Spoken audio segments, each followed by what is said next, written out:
yeah, that's right, I was supposed to be talking about Homestuck. Sorry, I got a little bit distracted by Con Air the novel.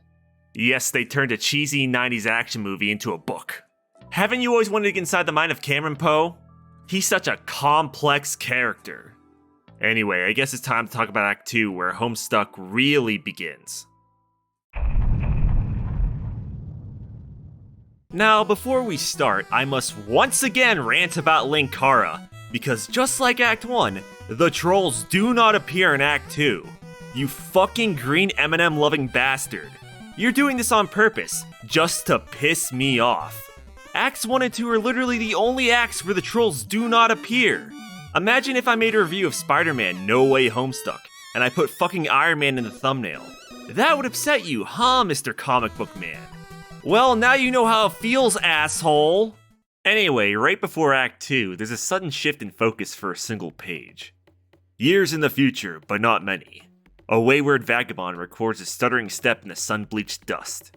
This page links to some more panels, and I'm not exactly sure why this isn't just part of the actual comic.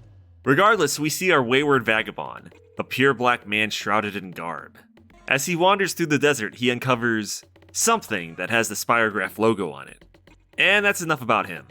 It's time to begin Act 2 proper. It opens with Rose being dissatisfied with all the other GameFAQs guides written about Spurb that she's been reading on her Cetus web browser. So she starts her own. Of course, since it's Rose, the guide is written like it's a college thesis project. The joke is obviously that most guides in GameFAQs are poorly written, like the one in Problem Sleuth. You might notice that the Problem Sleuth and Spurb guides are written by the same exact authors. And as it turns out, they're all actual people. The real-life guides they wrote were for Metal Gear Solid 4. Hussey used this page as a template. So yes, Winnie the Pooh 2 is a legitimate person, and they're probably completely unaware that they're a small part of web history. Anyway, Rose's guide functions not only as a parody, but also provides a useful function for the story. As she continues to write it, the reader will learn how the game works, and then they will suddenly understand everything. It's a very creative and funny way to present exposition, and it comes from the characters themselves figuring things out rather than the author just saying how things work. I rate this nice on the scale of creative writing techniques. Moving on, you might be wondering if John actually died at the end of Act 1. I mean, a meteor did blow everything up. Well, at the last second before impact, John's house was transported to some odd, dark dimension. During the house's relocation, monsters started appearing, and John's dad goes missing. Upon arrival to this new dimension, the kernel sprite hatches into separate kernel and sprite sections. The kernel portion is split itself, with the dark half descending through the clouds below, and a light half ascending through the empty sky above. In its wake, a series of spirographs appear. The sprite portion transforms, becoming humanoid. The start of Act 2 is likely the first time you'll be asking, what the hell is going on? The next page is titled Boy. John almost registers this command in his awareness. But what's this about?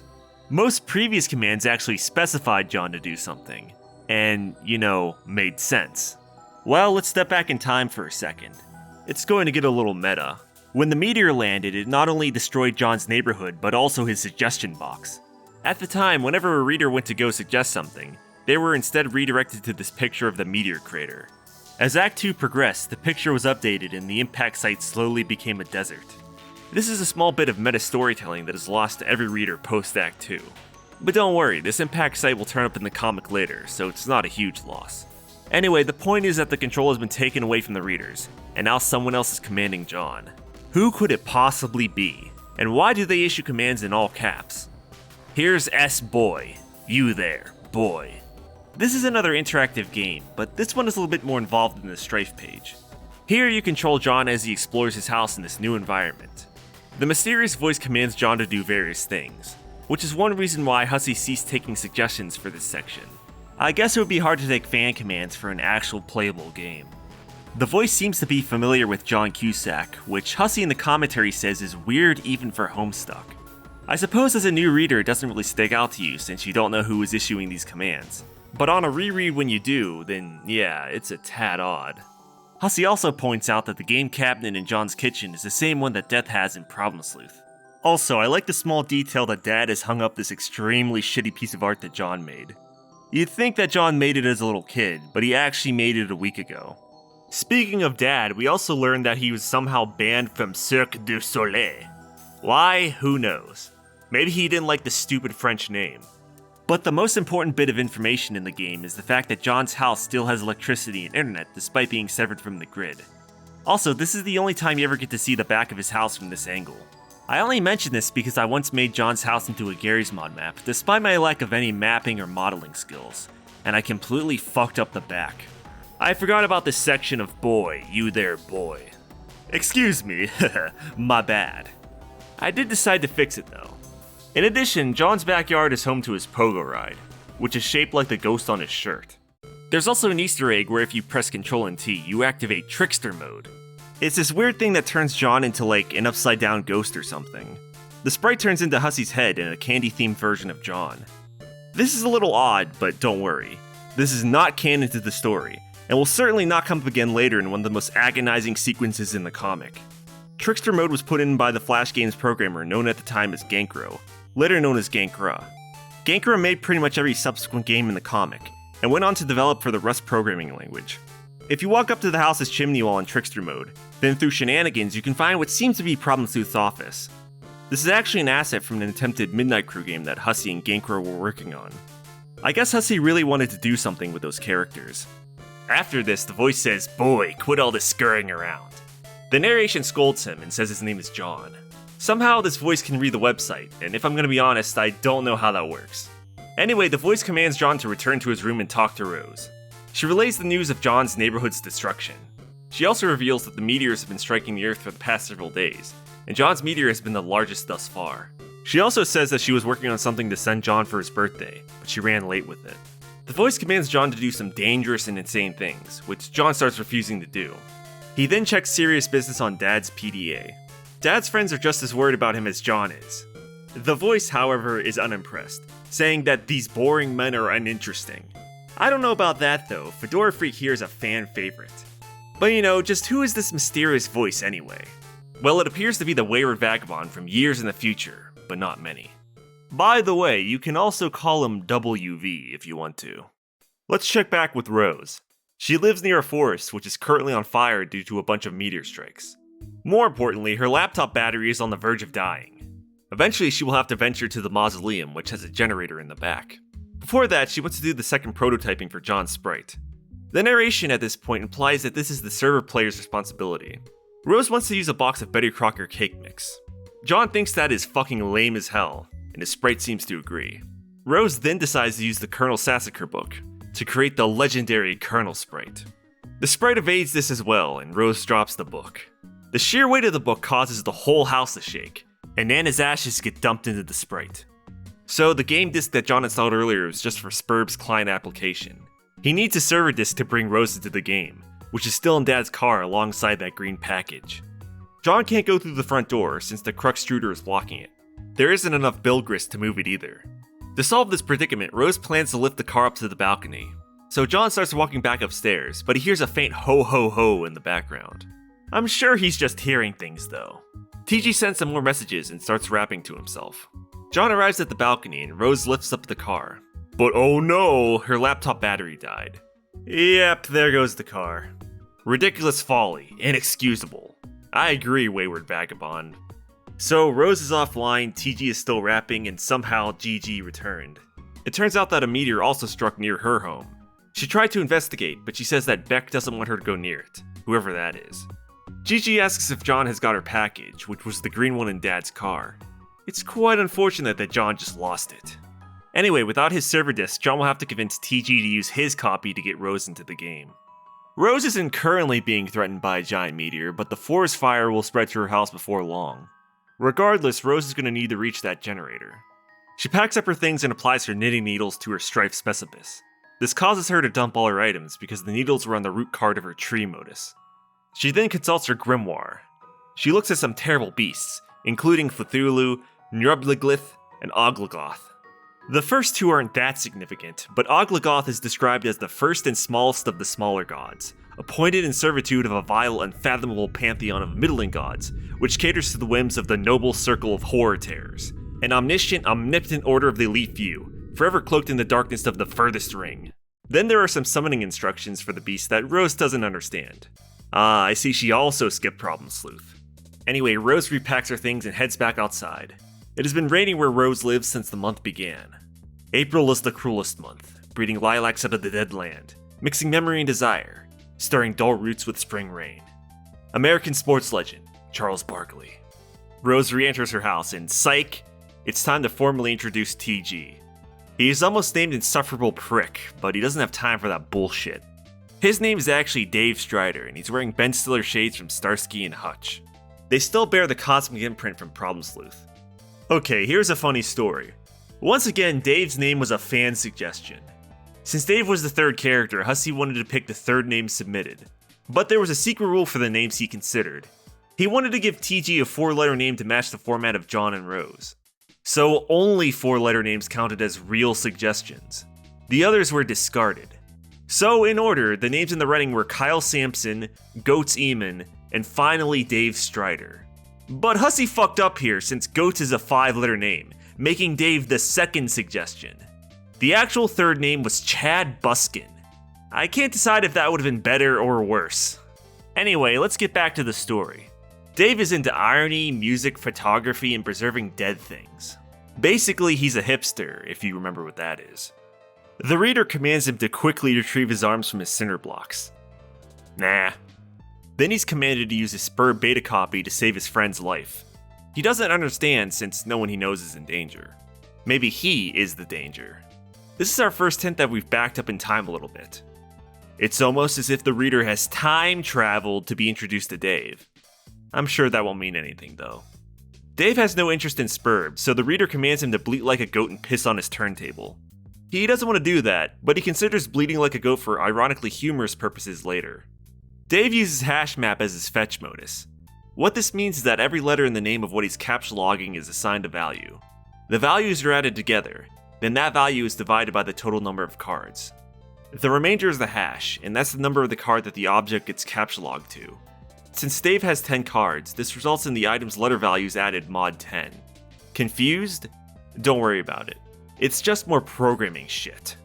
Dave finds a bottle of apple juice in his closet, which he gets pretty excited over. Then he has a dumbass conversation with John about little monsters and pissing that we saw earlier. Dave then opens his Hephaestus browser and checks out some web zones. First up is Sweet Bro and Hella Jeff, which has been integrated into Homestuck. It turns out that Dave authors this comic in universe, keeping with his ironic personality. Now, Hussey threw it in here because it's pretty funny, and he wanted a source of memes that the kids could share amongst each other. He knew that using outside memes would date the comic terribly. Like, imagine if the kids just started using rage faces or something. Instead, the kids warn each other about stairs, bro. Sweet Bro and Hell Jeff kind of just became an actual meme in real life too, so I guess it kind of defeated the purpose it was supposed to serve in the story. I guess Hussey can't help, he was just so successful. He also checks out the Midnight Crew adventure. It has predictably devolved into insanity, and has already grown to be 3,000 pages long. What a ridiculous length. I wanna fucking die. John suddenly becomes the main character again, and notices that there's oil on the floor in his house. Okay, no, we're back to Dave. This constant switch in focus is going to be the norm from now on. This can make things a little confusing, especially since Dave is of a different time frame. But that's just how it is in the story, sorry. Check this out, it's Dave's Fat Beat Machine. Wanna compose the worst music ever made? Dave wants to drink his juice, but he can only think about Howie Mandel's piss. This might be the greatest panel in Homestuck, by the way. He decides to captcha-log the juice for later. Then he wants to take his sword, since his strife specifics is blade kind. The hash of sword is the same as juice, so the juice flies out of his Sildex onto his Spurb copies. Oops. He wipes up the juice with a towel, and hangs up his copies to dry near his window.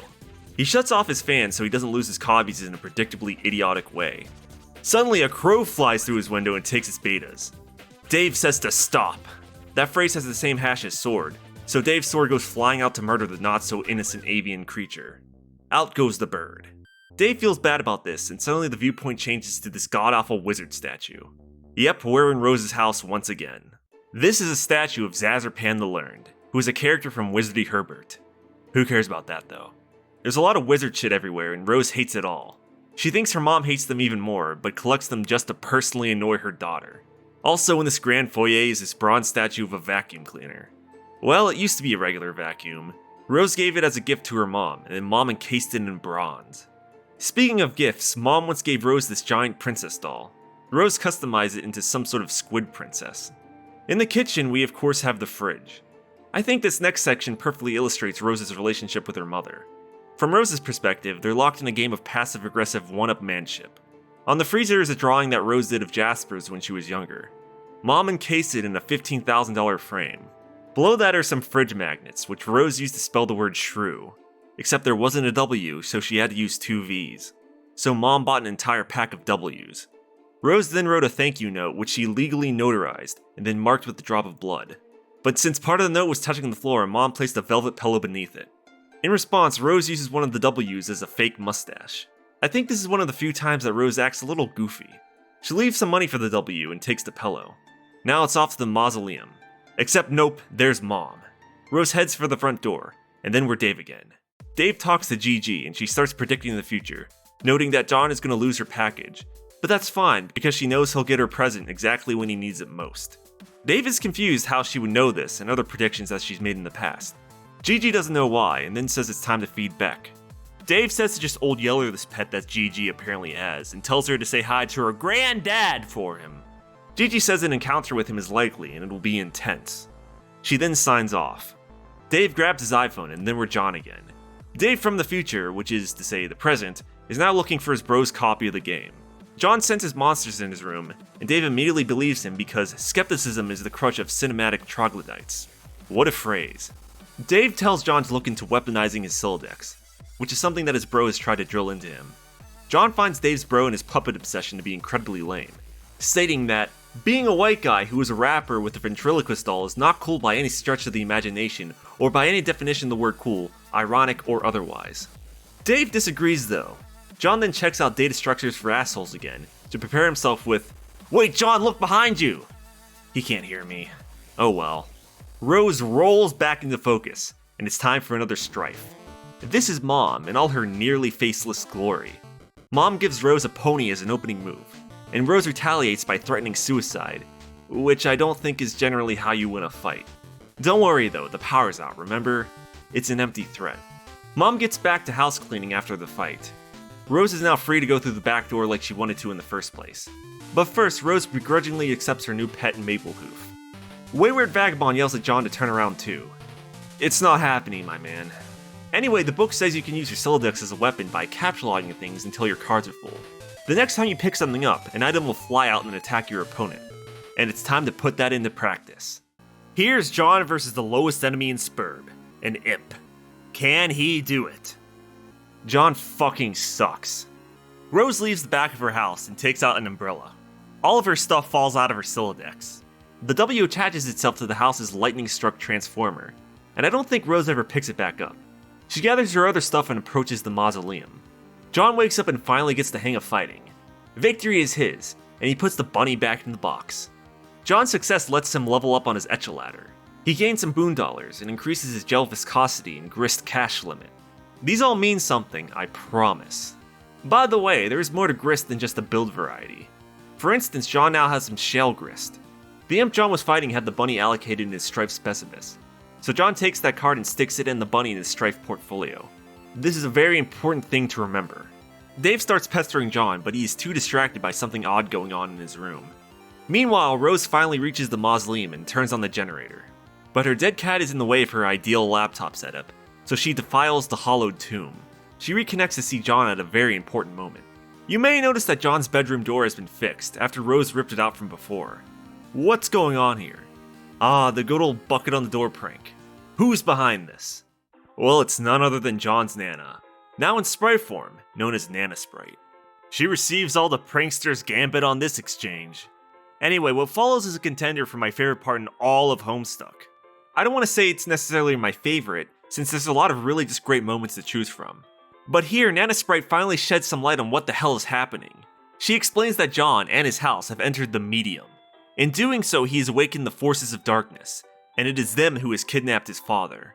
The medium is, well, the medium part of the Incipisphere, a place that is said to be untouched by the flow of time in our universe. The medium separates light and darkness. The game that John installed created this realm, though it has retroactively always existed and stands independent from any computer. And now we are introduced to the big picture. Nana explains that above the medium, beyond the 7 gates, Residing at the core of the Incipisphere is a place known as Skaia. She says that legend holds that Skaia exists as a dormant cubicle of unlimited creative potential. At the center of Skaia is a land called the Battlefield. This is where the forces of light and dark engage in war, in the form of a chess match. They were stuck in eternal stalemate until John arrived. If you remember, when he entered the medium, his kernel sprite hatched. The kernel split and one half went to a kingdom of darkness, the other to a kingdom of light. 4 towers exist in both kingdoms, built above each nation's thrones. These are known as the 4 spires, and they are built to receive the kernels. The kernel's Harlequin properties were then integrated into both forces, and the battlefield underwent a transformation. Once all the towers have received kernels, then the battlefield will finish transforming, and that is when the real war begins. Unfortunately, the forces of light are always destined to lose the war. Even worse, Earth is going to be destroyed by meteors. There is nothing John or his friends can do to save it. This is not a story about saving the world. It is about something far more important. So what exactly is the point then? Well, that is the journey known as the ultimate riddle. The adventure requires a server player to build up their client's house to reach the 7 gates that appear above. When John reaches his first gate, everything will change. This is the moment that I really fell in love with Homestuck. Sure, my questions were answered with even more questions, but I could tell that there was a grand plan behind everything. A true method to all the madness. I would have to keep reading to find out. The music here is called Skies of Skaia by Mark Hadley. There wasn't actually any music on this page originally, but Mark quickly realized that the introduction of Skaia was something very, very important, so he made this track to back it. And you know, he was right. This whole section has a very mysterious, mystical, and magical feeling. I don't think it would have had the same impact without this music. Though the same could be said about pretty much every upcoming Flash. I just want to mention Skies of Skaia specifically, because to me it best illustrates the feeling of early Homestuck. After this, Nana goes off to bake John some cookies. John hates baked goods, so he isn't particularly excited about this. Wayward Vagabond yells at John, insulting him until John flips him off and leaves. As he's busy typing in his angry comments, WV's finger slips and turns off caps lock. This opens a capsule full of canned goods and a book on human etiquette. On the book's cover is the etiquette monstrance from Problem Sleuth. Rose updates her Spurb guide with Nana's info. We then cut to her months in the past, on her birthday, which is December 4th for your information. Gigi wishes her a happy birthday, and mentions that she's finished John's present, which she's been working on for years. She doesn't have a present for Rose, so she instead gives her a tip. She asks if Rose had a pet that died long ago. Rose says yes, and Gigi asks how she felt about her cat and if she loved him a lot. Rose points out that she didn't say she had a cat, or that it was male. Anyway, Gigi says that there might be a game releasing soon that could resurrect him.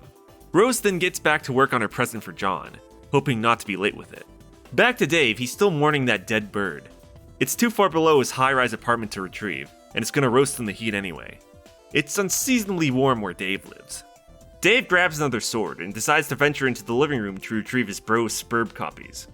The living room is Bro's domain, so it's littered with copies of Game Bro and weird puppets called Smuppets. Bro runs a puppet porn empire that somehow makes millions.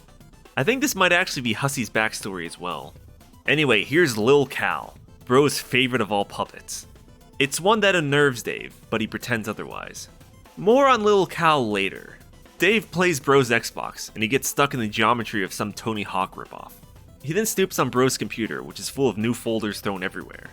Only Bro understands how this file structure works. Dave launches Complete Bullshit, a content aggregator program. He checks if Sweet Bro and Hell Jeff has had an update, which makes no sense since he's the comic's author. Lil Cal is moved. Creeped out yet? Dave sure is. Though he's still cool. Dave tries to calm himself by messaging John, but John's too busy about to be epically pranked. Hey look, it's Anna Don't Stop. Rose deploys a new device called the Punch Design X while John's in his stupor. With WV distracted, normal commands return for John. But with the absence of insults comes the usual course of fan-submitted idiocy. John, confront Pogo Ride to prepare yourself for Nana. Thank God your sanity has returned so you can entertain extremely rational, coherent thoughts like this one. Rose kills a pesky imp with John's piano, and rips out his Pogo Ride so John can collect the grist. And they'll need that grist since Rose wants to start building like Nana said. John needs to start killing some more imps, so he grabs some of his dad's shaving cream, mounts his pogo, and becomes some sort of bandito.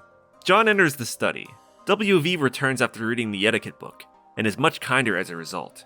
He distracts John by asking for a can opener, leading Rose to defend him by dropping more heavy objects like the safe. Meanwhile, Rose adds a bunch of images to her GameFAQs guide. WV has taken off again, so John investigates the punch Designix. It does exactly what it sounds like. It punches holes in captcha log cards. Also, you might be wondering why they're called captcha log cards in the first place. Well, on the back there's a captcha code. If you type that code into the Designix, it'll punch that code representing that item. You can now go through the alchemization process to recreate it. John mashes the keys to create a random code on a random card as an experiment. Now, before he starts alchemizing, he checks out the contents of the now broken safe. There seems to be another, much older copy of Colonel Sassacre's daunting text inside. Dad has also been collecting newspapers chronicling meteor strikes. There's also another encouraging fatherly note for John. Meanwhile in Roseville, Dave sends her a message about how he's up to his goddamn neck in fucking puppet dong, and something about an apocalypse of perky proboscis. This conversation is the other one that Hussey took from real life, and I can only imagine what the context was. Meanwhile in Daveland in the past, Lil Cal keeps mysteriously trailing him.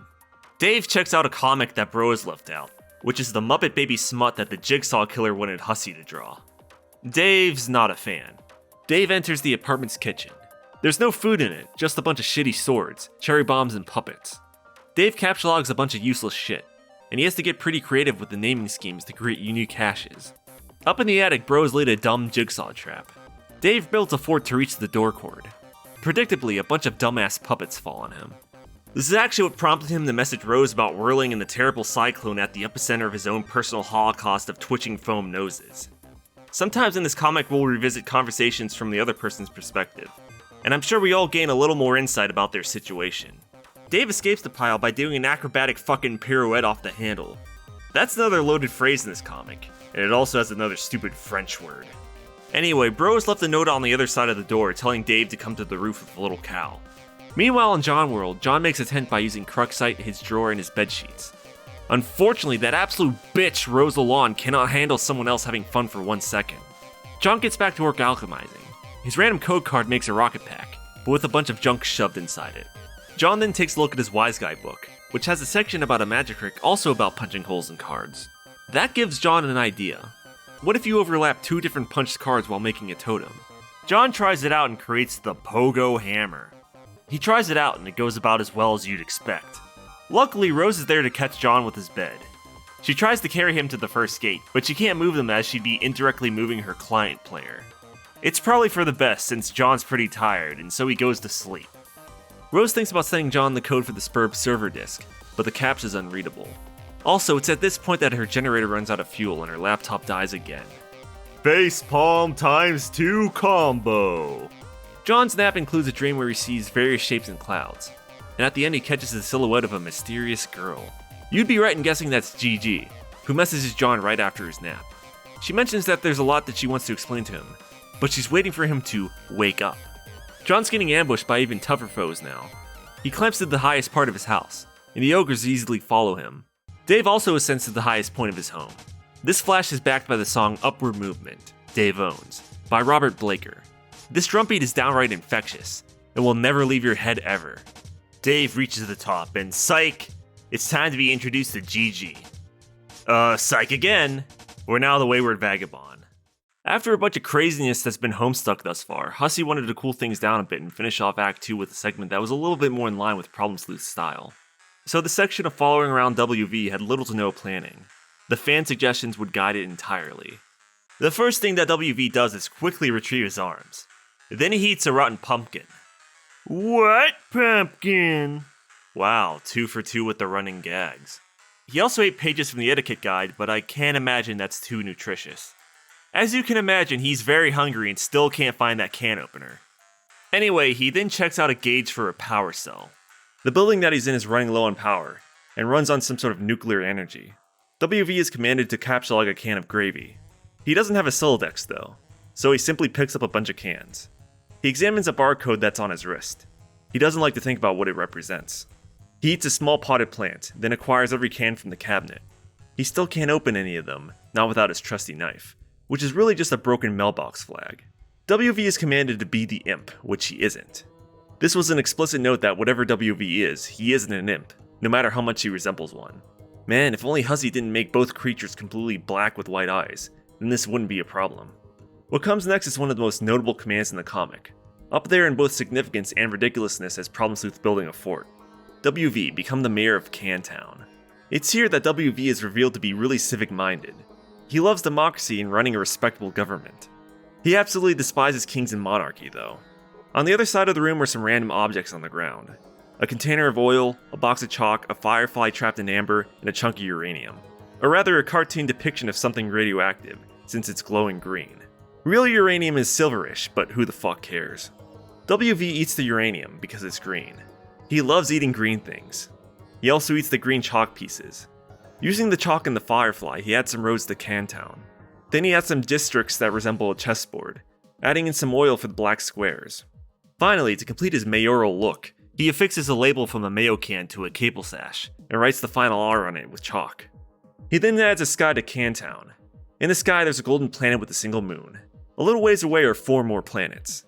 They all have very interesting designs. Further still, beyond an impenetrable veil of darkness, is a final planet. It's purple and has a moon like the first planet. Now you can probably tell this is foreshadowing some things, but all of this blew right past me in my first read-through. WV returns to the station where he's commanding John from. I'd like to talk a little bit about that for a second. WV has been inputting commands into this thing, which turn up as commands on the site. This is another early bit of meta storytelling, where the format of the site is used to further the story being told inside of itself. I think that's really cool, and this sort of thing is why Homestuck is a very interesting webcomic. This won't be the last of this sort of thing either. WV wants to check on the other monitors, so he presses the tab key. This opens a cabinet with a bunch of tab cola. Aw yeah baby, it's tab time! WV loves this stuff, and so do I.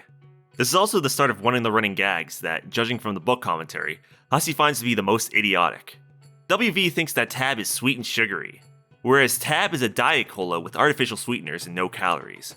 Specifically, it uses aspartame, which has been thought but not proven to cause cancer. But since WV has ingested a chunk of uranium, I don't think tab is going to cause him much harm. WV does switch the monitors, but he can't seem to send commands to anyone but John. On monitor 2 is Zazerpan missing his hand. On monitor 3 is Dave with his sprite. It seems that at some point the dead bird will be prototyped, and Cal will be destroyed. Dave's record symbol on his shirt has sort of been cut in half as well. Interesting times are sure to come. He doesn't look at GG though. Instead he types home and the screen shows a countdown for 4 hours and 13 minutes in the future. His station is now locked, so he wastes the 4 hours on a game of chess. It ends with a can of tab exploding. Here, let me show you a little trick.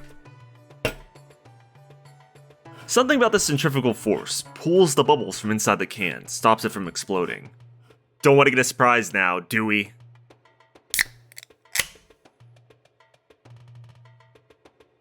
You know who taught me that trick? That man, Howard Hamlin. And he learned it from his mentor, Chuck McGill. He used to do it out of habit. Anytime he opened a can, almost unconsciously. Howard asked him about it once. Just his way of being prepared for anything, accidental or otherwise. Several minutes in the future, we are introduced to a peregrine Nannaquin pushing a cart of mailboxes through a desert as something appears in the sky. WV attempts to leave the building, but is trapped. The door behind him closes, and he can choose to go to 2 other rooms in the building. Or rather, 1 other room, since the room marked with a spirograph is locked. But the room with triangly fractals is open. This room has a strange device. Its display lists coordinates and a timestamp. There's also a meter stick, which lets WV deduce the length of the units in the coordinates. You might also notice the 2 screens at the top. It seems Earth is selected, versus a strange looking map. Though what's great is that if you've been really paying attention, then you can probably guess what that map is supposed to be. You've actually been given most of the pieces of the puzzle, but once again, this was something that just flew over my head the first time I read the story. But it's exactly why I read the story multiple times. Repeated read-throughs are really rewarding. Now if you're really clever, then you've already plopped those coordinates into Google Maps. They lead to the middle of the Pacific Ocean. WV presses the fractal button and it causes a pumpkin to appearify. Yes, just like in Jailbreak. Although that was specifically a pumpkin appearifier. The appearifier here can appearify anything. Please note that it's not a syndificator, it can only appearify things. Speaking of the pumpkin, it's carved with a rather strange symbol. But don't worry about that for now. WV presses the rightmost switch, which causes the coordinates and timestamp to update to his present location. His head blocks what they are though. Some reader also commanded him to carve a spook schema into the pumpkin. This is actually a reference to a Halloween segment in Problem Sleuth that went on until January for some reason. I don't think WV has read Problem Sleuth though, much like Rose and, well, most Homestuck fans. He uses the Appearifier to gather his things from the other room. WV eats the inside of the pumpkin. He then rescues the Firefly, which he then names Serenity. You know, after the Joss Whedon show. I don't know how Wayward Vagabond watched that though. You know, earlier he knew who John Cusack was, so it's not out of the realm of possibility that WV is some sort of media junkie. Though in that case, he probably would have already known human etiquette. Yeah, I'm thinking about this too hard. Since the Appearifier can swipe things across time, WV attempts to purify the rotten pumpkin from earlier. Since this would cause a paradox if he appearified it, he instead appearifies some paradox slime. But he is able to remove the grate from the exit, and so tries to head there before time expires. But he wastes too much time trying to take his things, while Serenity yells at him in Morse code. He accidentally throws a can of tab on the station's homing coordinates button. This lets us see that we're 413 years into the future. WV tries to climb up, but then he falls on his ass. Finally, we reach the end of Act 2 Flash animation, called SWV Ascend. Oh boy, now this is where Homestuck becomes truly magical. I've seen several people, from old Problem Sleuth fans to new readers, say that this was the moment that they were finally hooked. This is the first truly great Homestuck animation. It's a really great example of pure visual storytelling. First, we notice that outside WV's building is a hand grasping an orb. If you're attentive, you can deduce that this is Azarpan's hand. After all, we do know that his hand breaks off at some point. Well, here it is. So this has to be where Rose's house used to be. And we can guess that at some point it'll probably enter the medium like John's did. Since the coordinates were updated to show the present location, we can plug that into Google Maps to see that Rose lived in a place called Rainbow Falls, located in New York. WV's building lifts off from another structure underneath. WV flies across the North American continent. Since the coordinates keep being updated, we can plot his journey. We cut back to the past when John's meteor struck. Here we also get John's house's location. It's in Maple Valley, Washington. John's house is a real one that someone lives in, though it looks completely different. We can see that over the years, Earth turns into a giant desert. See, I told you this would appear again. Eventually, a tree grows from the meteor impact site. It bears a fruit, a spherical building bearing the Spurb logo. PM is walking by, and we get to see exactly what was in the sky. It's WV and his flying station. We go even more west, and even more into the past. We see a meteor come out of some sort of spirograph portal. It strikes the Earth next to a volcano. Over the years, a temple is formed. The temple is adorned with a frog at the top and 7 spirographs on its side. The temple has a spire connected to it, with another spire connecting to that as well. It's surrounded by 4 other spires, and there's another one that has its own mini spire connected at the very edge of the impact site perimeter. Eventually, water floods the area and the temple deteriorates. Then we see some dinosaurs, lifted from Dinosaur Comics by Ryan North, signifying that this all happened millions upon millions of years ago. We then cut back to the present, where Rose's mom unlocks a secret passage in the mausoleum. John's dad escapes from captivity in the Purple Kingdom, and Dave's bro just looks cool. Finally, we cut back to WV, who arrives at the Frog Temple. Curiously, there's a large hole next to it. Given the coordinates match the ones that let him swipe the pumpkin from earlier, we can deduce that this is where Gigi used to live. This trip used up all the fuel in the station. Lastly, WV takes a gander at the temple. After this, the curtains close in Act 2. Okay, there's just so much being said here, without even a word being spoken. Hussey has described Homestuck as being a story that's also a puzzle. I think this flash perfectly illustrates what he meant by that. There's a lot of info that you can gather from this flash, but you really have to be paying attention and trying to pick up the pieces. One last time, this went all over my head when I first saw it. But what I really enjoyed regardless was the cool cinematography. Just the way things transition from location to time period is really intriguing. The story scope now seems much more vast because of this one flash. We know that whatever is going on, it started happening pretty much from the birth of Earth itself, and will continue on hundreds of years after the world dies. Also, the piece Explore, written by George Buzenkai and arranged by Michael Guy Bowman, really adds to the mood as well. What a great flash for only being 2 minutes long. But as you know, this is only the beginning. It only gets better and worse from here. This is where I feel that Homestuck is the most mysterious. It's a great feeling not knowing what the fuck is happening. I think so at least. We've also been introduced to most of our primary cast. We just need Gigi to finish things off. Okay, I just lied to you. We have like 24 other characters to introduce. Most significantly, the trolls have yet to make an appearance.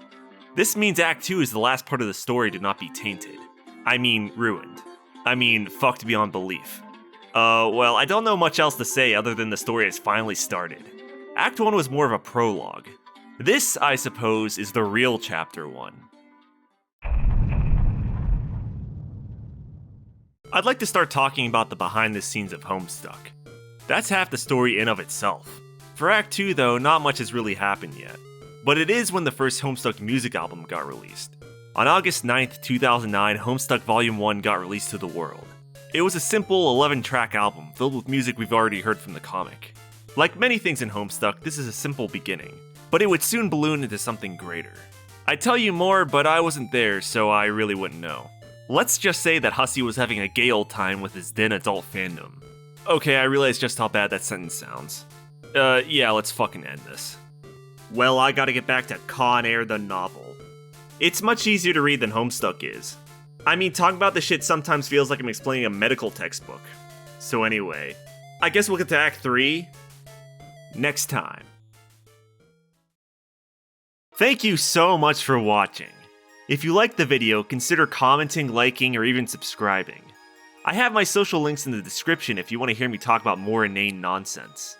I also have a Discord where you can yell at me to make these videos faster. I even have a Patreon if you ever just wanted to give me money. Anyway, thanks again.